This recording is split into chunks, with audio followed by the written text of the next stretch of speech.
In the Native American Cultures series, today we read about the Mohawk people by Ryan Nagelhout. The Mohawk people are a group of Native Americans who live mostly in the northeastern United States and southern Canada.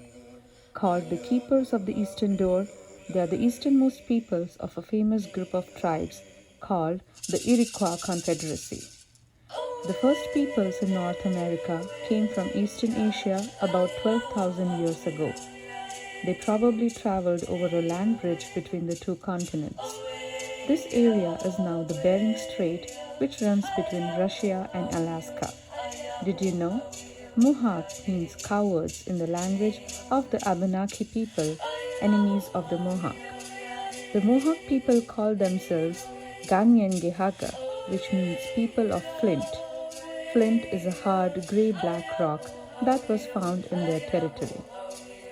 The Mohawk and other members of the Iroquois Confederacy called themselves Haudenosaunee, which means people building a long house. A long house is a home built from wood and bark for several families. Long houses were from 40 to 400 feet long and were usually 22 or 23 feet wide. Each longhouse was home to families that belonged to the same clan, a group of families related to one another. Did you know? Fires for cooking were built inside the longhouse. There was a hole in the roof over each fire area to let smoke out. Mohawk villages featured several longhouses with a fence around them to keep enemies out. Before European explorers came to North America, the Mohawk often fought with the Oneida, Cayuga, Seneca, and Onondaga tribes. One day, a man named the Peacemaker, also called Dekanavida or Skenenrawi, convinced the tribes to join together as a confederacy to fight against their common enemy, the Algonquian. The Mohawk were the first to accept the Peacemaker's great law of peace, a kind of constitution. The other four tribes soon followed. In 1722, another tribe, the Tuscarora, joined the group. Did you know? French explorers called the group of tribes the Iroquois Confederacy, but natives used the term Haudenosaunee. The British called them the Six Nations. This is a map of the territories of the 5 original tribes of the Haudenosaunee, also called the Iroquois Confederacy, before the Europeans arrived. Traditional Mohawk tribes were matrilineal, which means that all children belonged to their mother's clan. After marriage, a man moved into the longhouse of his wife's clan. Women also owned the family's land and decided what would grow on it. They grew corn, peas, melons, squash, and other crops on their land. Men hunted, fished, and traded with other tribes. There were also warriors who had to be ready to fight to guard their land and families. Did you know? Mohawk women grew apple trees and collected syrup from maple trees. Native youths learned hunting, farming, and other skills from their parents and other relatives. Early Mohawk clothing was made out of deer skin. Mohawk men and women wore leggings. Women wore a long dress over them. Shoes called moccasins were often decorated with beads and other objects. Men wore feather caps called headdresses during special ceremonies.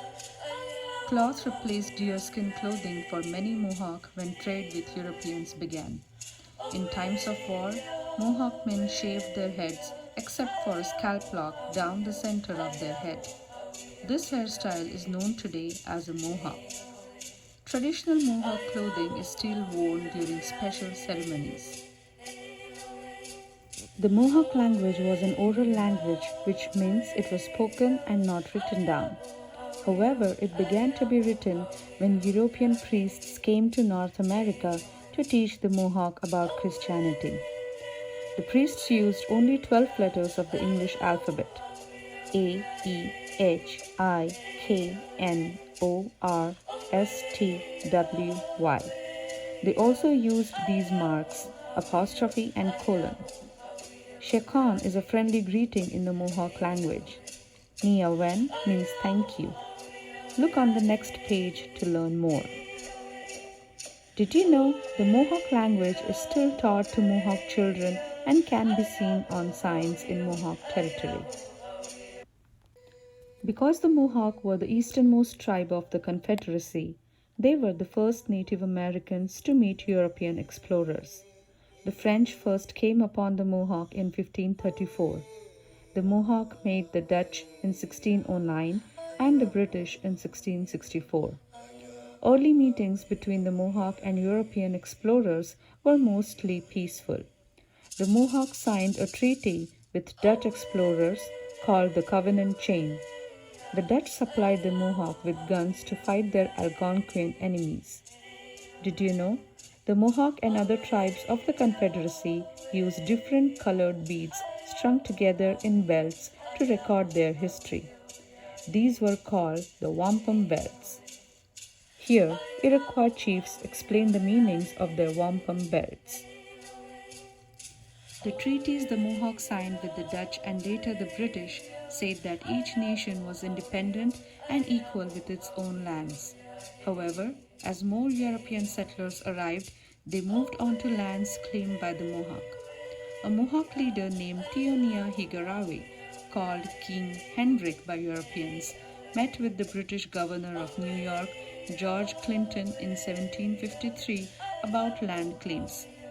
Clinton refused to honor the treaty and allowed British settlers to stay on Mohawk land. King Hendrik declared that the covenant chain was broken. Did you know? In 1664, the Dutch gave up their North American lands to the British. The British then made treaties with the Mohawk. British Colonel William Johnson, a friend of King Hendrik, asked to restore the covenant chain. However, the British agreed to and broke the covenant chain several times. The Mohawk played a large role in European wars in North America. Some Mohawk helped the British win their first battle in the French and Indian War between 1754 to 1763. King Hendrik was killed in action. This war would later force France out of much of North America. Many Mohawks sided with the British during the American Revolution. However, the war between the colonists and the British divided the Iroquois Confederacy. Mohawk leader Joseph Brant, also called Tayen da Nege, and his followers supported the British. Four of the Iroquois nations, including the Mohawk, sided with the British during the American Revolution. During the American Revolution, American General George Washington ordered the destruction of all Iroquois people and territory. Countless Mohawk died as American soldiers killed every man, woman, and child they could find. The Treaty of Paris, signed in 1783 to end the war, set up a border between the United States and Canada through Mohawk territory. Joseph Brant and many Mohawk fled to Canada, where the British government gave them 1,200 square miles on the Grand River in Ontario. Did you know? The Mohawk who stayed in the United States signed a treaty at Fort Stanwix in 1784, establishing the borders of their territory. About 40 Iroquois villages were destroyed. Washington received the name Conotaquarius, or town destroyer. Mohawk people continued to see their treaties broken as the United States and Canada grew. The Mohawk were pushed off their lands and sent to live on reservations. Today, there are several Mohawk reservations in Canada and the United States. Mohawk people were forced to take on the culture of white settlers. They had to wear clothes like those of the whites and practice Christianity. Mohawk children were sent to schools to learn English. They were taught European and American history, but not their own. The Akwesasne Reservation lies across the border of the United States and Canada. In the 1880s, some Mohawk were found to have a special skill in construction.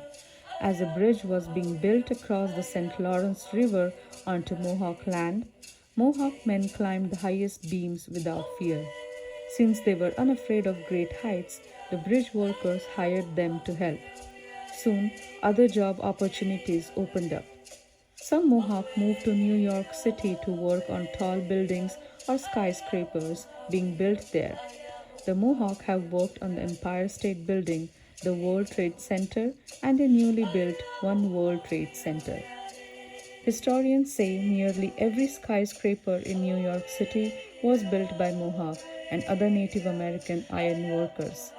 Some Mohawk traveled long distances from their homes to building sites. Today, the Mohawk people are trying to reclaim some of their historic territory from the United States and Canadian governments. They use treaties made years ago as proof that they weren't treated justly by the governments. Many Mohawks still live on reservations, but some live in towns and cities throughout southeastern Ontario and the eastern United States. They dress and act as other Americans and Canadians while working hard to make sure the Mohawk culture doesn't die out. Did you know? It is thought that about 47,000 Mohawk descendants live in the United States and Canada today. Mohawk ceremonies are sometimes open to the public. You can learn much more about this culture through these special events.